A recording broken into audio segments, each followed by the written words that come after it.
어떤 분들은 이제 부정선거 때문에 어차피 안 된다라고 이야기하는 분인데 그거는 정말 바보 같은 소리고요. 그 패배주의. 그런 얘기는 절대 하지 마십시오. 부정선거 때문에 어차피 민주당이 다 이긴다, 이길 수 없다 이렇게 얘기하시는 분들은 그럼 뭐하러 삽니까? 어차피 죽을 건데.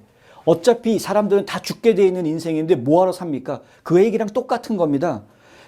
제가 죄송하지만 미국 얘기 또 드립니다. 부정선거 여전히 있었는데 싸워서 이겼습니다. 이번에 황교안 대표가 마이클 린데 대표하고 아주 오랜 시간 대화를 나눴고 도움을 받기로 약속을 했다. 서로 얘기가 됐다. 이런 이제 얘기가 나왔죠. 그 굉장히 중요한 얘기입니다, 여러분.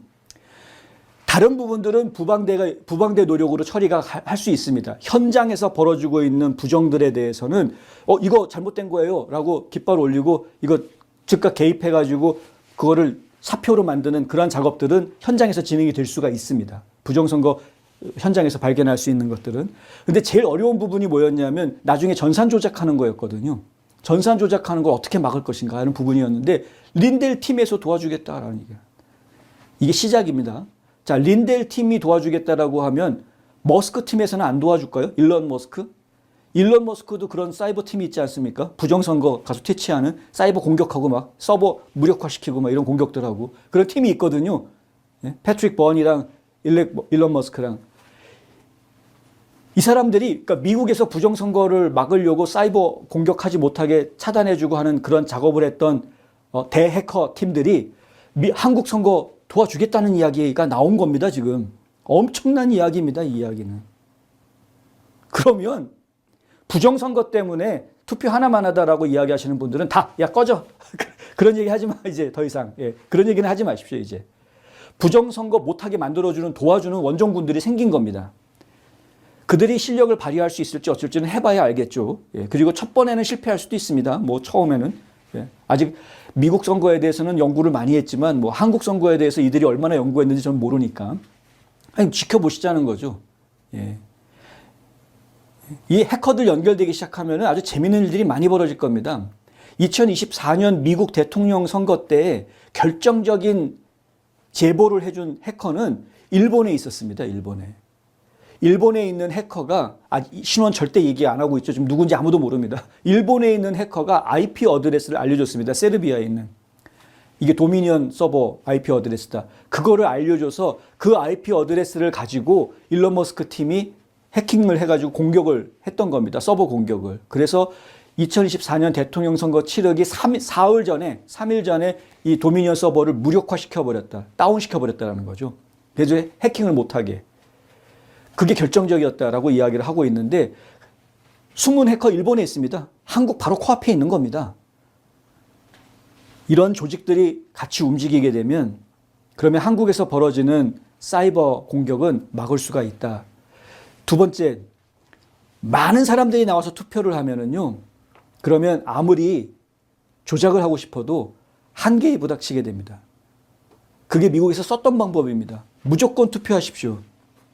자, 한국에서는 사전투표하지 말라고 캠페인을 하셨는데 지난번에. 그런데 미국에서는 거꾸로 사전투표 하시라고 그랬습니다. 공화당 사전투표 하십시오. 예. 안 하는 것보다 하는 게 낫습니다. 안 하는 것보다 하는 게 나으니까 최대한 무조건 많이 투표하십시오. 공화당원들 특히.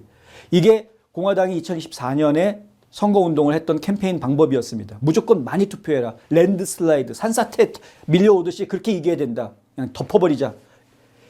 그거였습니다.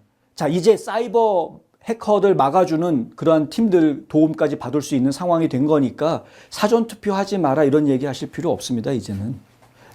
사이버 해킹을 막아줄 수 있는 미국의 도움이 있을 것이고, 예, 이제 최대한 많은 분들이 투표 현장에 나와서 보수 후보들을 투표를 해주시면 그러면 승산이 생긴다. 예, 승률이 높아지는 거죠, 가능성이. 그래서 한국이 살아날 수 있는 기회가 열리게 됩니다. 어찌됐든 정권을 쥐어야 된다는 얘기를 다시 한번 드리는 겁니다. 정권을 쥐어야 잘못된 법들을 바꾸는 작업을 할 수가 있습니다. 정권이 없이는 법을 바꿀 수가 없어서 잘못된 법들을 지금 계속 만들고 있는데 그랬다가 진짜 난리 나는 거죠. 돌이키기 어려운 일이 벌어질 수도 있습니다. 그러니까 정권을 다시 찾아와야 된다. 그 작업이 진행이 되셔야 되는 거고 정권 다시 찾기가 진행이 돼야 되는 거고요.